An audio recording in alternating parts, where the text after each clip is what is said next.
கடகராசிக்காரங்களுக்கு இந்த மாதம் சம்பள உயர்வு பெறும் மாதம்.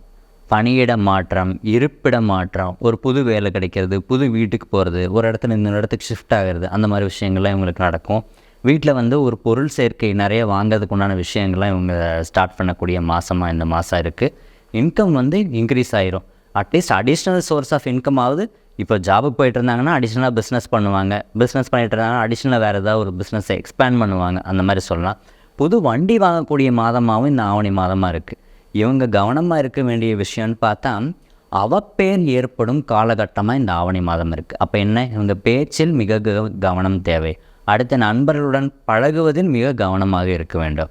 இவங்க செய்யக்கூடிய வழிபாடுன்னா, ஞாயிற்றுக்கிழமை நாளில் பெருமாளுக்கு 3 எலுமிச்சங்கனிகள் அவர் பாதத்தில் வைத்து 2 மண்ணகலில் நல்லெண்ணெய் தீபம் ஏற்றி வழிபாடு செய்வது பெருமாளின் அனுகிரகம், சூரிய பகவான் அனுகிரகமும் இந்த கடகராசிக்காரங்களுக்கு கிடைக்கும்.